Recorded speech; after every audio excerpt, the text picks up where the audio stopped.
L'Atrium culturel 4e édition se poursuit. Nous sommes aujourd'hui au Carré Montparnasse, en plein cœur du quartier des théâtres. Finalement, quoi de mieux pour parler de spectacle vivant que d'être dans ce quartier-là, avec le théâtre de la Gaîté, le théâtre Montparnasse, Bobino et quelques autres.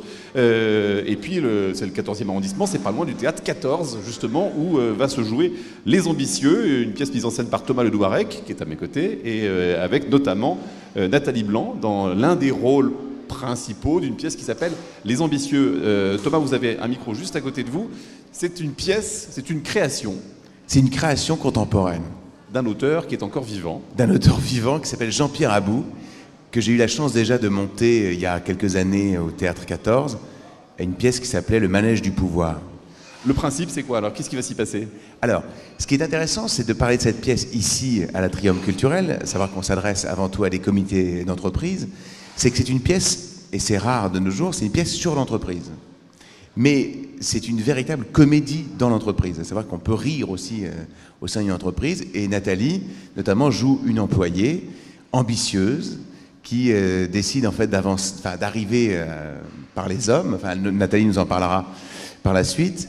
Et donc, c'est une pièce avec des intrigues, des quiproquos au sein de l'entreprise. C'est l'histoire d'un patron, Daniel, qui décide en fait de profiter en fait de son rôle de patron en fait pour séduire ses jeunes employés. Il arrive à ses fins, mais à un moment donné en fait il veut se débarrasser de l'une de ses maîtresses et du coup en fait il est un peu poussé par Béatrice que joue Nathalie, qui est assez elle est effrayante dans cette pièce. Qu'est-ce qui vous a plu dans cette pièce? C'est parce que quoi, l'entreprise, c'est forcément le théâtre des vanités, des cachotteries, des portes qui claquent, Oui, je pense que le théâtre est vraiment à sa place dans le monde de l'entreprise. C'est on peut vraiment, c'est un métier à la fois, c'est un milieu dur, très difficile, mais du coup, ça te permet en fait de créer des vrais enjeux, des tensions dramatiques. Et donc du coup, il y a tout pour rendre les gens fous. Hein, et c'est toujours un jeu de pouvoir permanent. Et donc là, l'idée en fait de l'auteur, c'est de décrypter en fait toutes les relations humaines au sein de l'entreprise à travers le prisme du pouvoir. Donc il y a forcément le chef, il y a le chef, il y a le patron, il y a le syndicaliste. Ouais, il y a celle qui veut absolument pouvoir grimper et qui gringue à tout le monde. C'est un petit peu ça le principe. Le titre sont Les Ambitieux, donc en fait ils sont tous ambitieux, ils veulent tous devenir quelque chose, ils veulent tous faire quelque chose de leur vie. Et c'est vrai que c'est grâce souvent à son travail qu'on arrive à finir par exister, à trouver une place dans la société. Et là, on décrypte tout ça avec beaucoup d'humour surtout. C'est très très drôle. Nathalie, oui. Vous êtes une employée modèle. Employée modèle, si on veut, oui. Elle a compris les rouages, en tout cas, de l'ascendant et du pouvoir, et notamment pour certaines femmes qui associent leur efficacité, on n'a pas l'impression qu'elle soit très très efficace dans son travail, mais en tout cas dans la manipulation. C'est une femme qui use de ses pouvoirs de femme sur ses supérieurs masculins. Voilà. Est-ce que vous deux d'ailleurs, vous êtes dans le monde du spectacle, du théâtre, est-ce que vous auriez pu vous imaginer un moment dans la structure d'une entreprise avec ses règles et ses hiérarchies? Est-ce que ça vous correspondrait? J'en aurais été incapable. Incapable. Parce que ce qu'il y a de très plaisant dans notre métier, c'est qu'on fait des rencontres à chaque nouveau projet et que à chaque fois c'est une nouvelle aventure, c'est une nouvelle aventure. Moi, le côté fixe, avec les rouages justement des ascendants, de la hiérarchie, etc., je pense que j'en aurais été incapable. Du coup, ça vous amuse de vous mettre dans cette situation-là et d'avoir un peu de recul, quand vous n'êtes pas partie prenante complètement. Évidemment, vous êtes comédienne, vous faites ce que vous voulez, vous pouvez intégrer tous les rôles que vous voulez, mais du coup... Surtout, c'est très très bien écrit. Vous êtes contente de le jouer, mais pas de le vivre, quoi.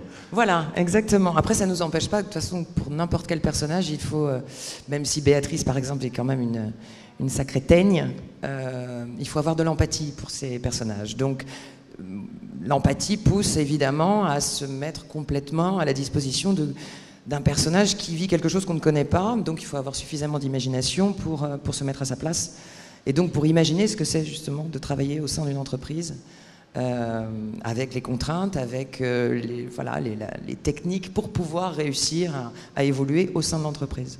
Qu'est-ce qui vous a poussé, vous, à mettre en scène cette pièce-là?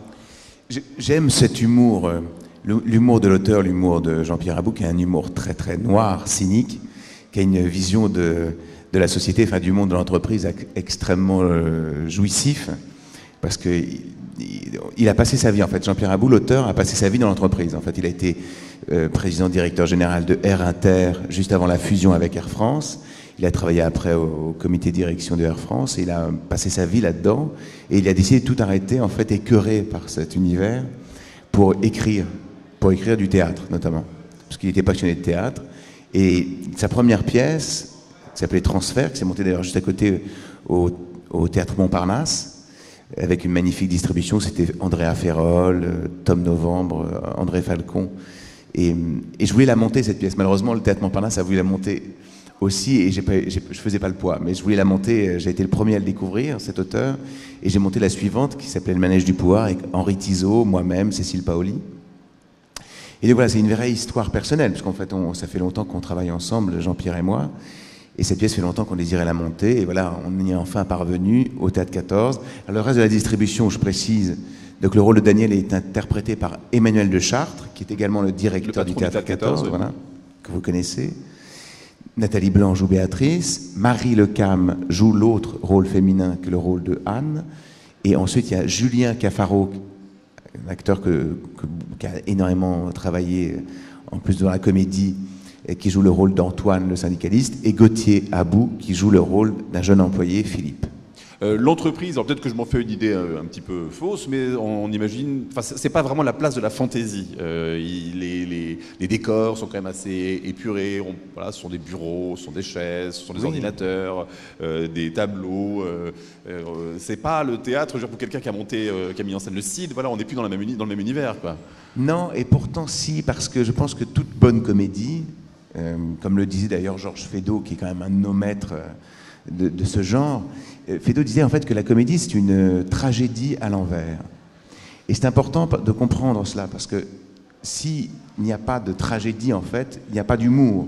Parce que ce qui nous fait rire, nous spectateurs, parce que moi je suis toujours dans la peau du spectateur, même en tant que metteur en scène, ce qui nous fait rire, c'est de voir comment traversent les personnages des obstacles et des drames qui sont effectivement, qui peuvent être épouvantables pour eux. Parce que s'il n'y a pas d'enjeu, c'est pas drôle. Si on les voit, en fait, si eux sourient et rient de tout, ça ne marche pas. Non, ce qui est intéressant, c'est de voir des gens se débattre comme des lions pour faire face aux obstacles et aux contraintes. Et c'est ça qui est intéressant. Et dans le monde de l'entreprise, il y a suffisamment d'obstacles et de contraintes pour que ça nous fasse rire. Vous êtes combien sur scène, Nathalie ? On est combien ? On est 5. D'accord. J'ai posé une colle d'un coup. Vous connaissez bien vos collègues de travail, vous n'êtes pas l'employé du mois. Hein. Exactement, je suis dans la peau du personnage, c'est ça ? Béatrice se fout du nombre de personnes qui travaillent avec elle. D'accord, c'est quoi ? C'est une ambitieuse, c'est la plus ambitieuse de toutes. Oui, ouais, c'est la plus ambitieuse. Il y a 2 femmes, il y en a une qui représente vraiment l'amoureuse, et Béatrice, c'est l'ambitieuse, ouais, c'est la carriériste. Les femmes ont une place importante dans votre mise en scène, dans votre pièce, ou dans cette écriture, où c'est forcément la femme qui joue ses charmes, vous en parliez à l'instant, et forcément elle peut réussir parce qu'elle est jolie. Ça, je laisse répondre Nathalie, parce que ce qui est intéressant, en tout cas, c'est que c'est une vision de l'auteur, c'est pas ma vision des femmes, mais ce qui est intéressant, c'est effectivement les 2 rôles féminins incarnent à elles 2, en fait, le spectre féminin. Savoir qu'il y a effectivement l'ambitieuse qui sert de sa